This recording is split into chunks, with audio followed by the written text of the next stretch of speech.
Hey y'all, welcome back to the homestead. So this week we had a really interesting thing happen. Most of you know we lost Daisy, our dairy cow, and you know we've had her for a very long time, and she's brought us a lot of smiles and laughter, a lot of milk, but also a little bit of grief. You know, she was the one that we used to have to chase, and we'd have to get a call from the sheriff's department.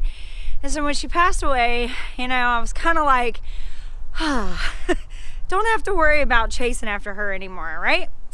So earlier this week, and I tried to film all this as it was happening, but it was happening in the late afternoon, early evening, so the footage was really not that good, but it was still a good enough story that I wanted to kind of recap and tell you what happened. So I was driving home from work and I got a voicemail.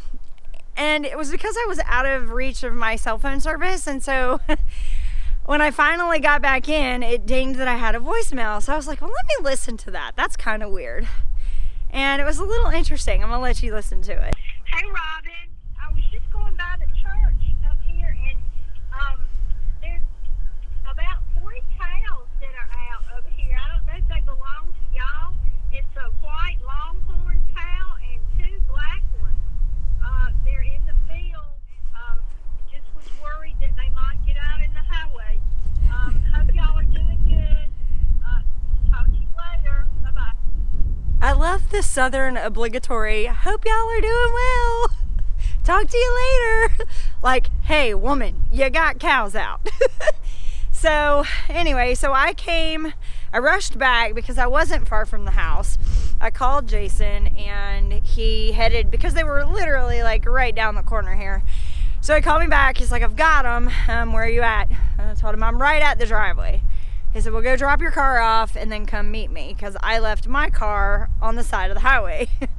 So I came down there, and when I came down there, I got to see what was going on. And so I have a little bit of that footage. The longhorn and our black bull had decided that they were going to fight a little bit, and they brought along one of the other steers with them, and they were just tussling and having a good old time. So Jason decided to just let them be.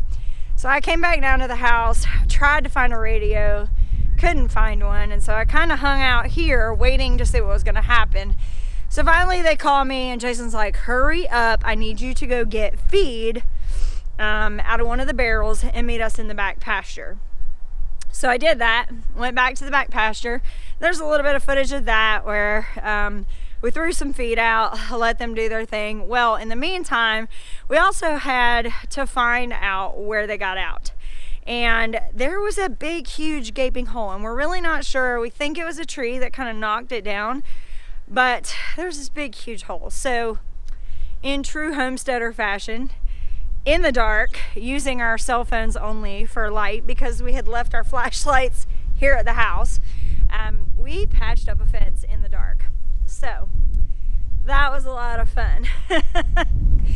So sorry I didn't have any of the real live like reaction footage, but you do get to see a good bit of what we got to do in the dark, in the cold, mind you. So I hope you enjoyed just a little bit of this footage and that funny little story of, you know, life on the homestead and what you kind of have to deal with when you have livestock.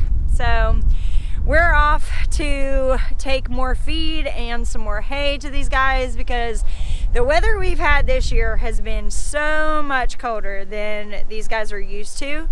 So we've been supplementing them with a little bit more grain and a little bit more hay. Well, I'm off to go do that. Thanks for stopping by here today with us. God bless and have a nice day.